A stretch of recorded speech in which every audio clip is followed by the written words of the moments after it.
ప్రతిపక్ష నేత వైఎస్ జగన్పై అనంతపురం జిల్లా టీడీపీ నేతలు మండిపడ్డారు. సీఎం చంద్రబాబు రాష్ట్ర అభివృద్ధి కోసం అహర్నిశలు పనిచేస్తుంటే జగన్ విమర్శించడం సరికాదన్నారు.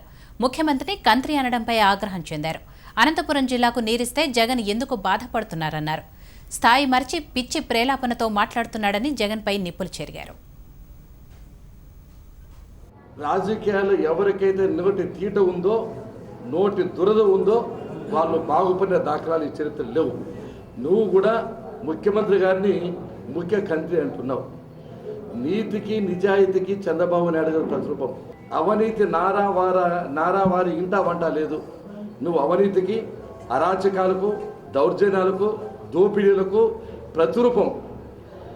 వీటన్నిటికీ పేటెంట్ హక్కు నీకు ఒక్కడిగా ఉంది. ఈ రోజు నుంచి జగత్ కంత్రి ఎవరు ఆంధ్రప్రదేశ్లో ఉంటే జగన్మోహన్ రెడ్డి గారు తప్ప ఎవరు ఉన్నారు.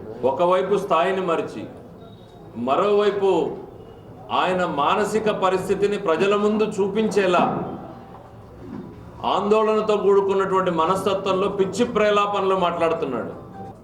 మీ ఇంటి పేరును 10 మందికి అంటగట్టేటువంటి ప్రయత్నం ఎందుకు చేస్తున్నావు జగన్ అని నేను అడుగుతున్నా. మీ వారసత్వానికి ప్రతిరూపం కంత్రి ఈ జిల్లాలో, ఈ రాష్ట్రంలో నిక్కరేసుకున్న స్కూల్ పిల్లల్ని అడిగితే కూడా చెప్పేటువంటిది కంత్రి అన్న పదానికి నిజస్వరూపం మీ వారసత్వం అనేటువంటిది. దాన్ని ఇతరులకు అంటగట్టేటువంటి ప్రయత్నం చేయొద్దు.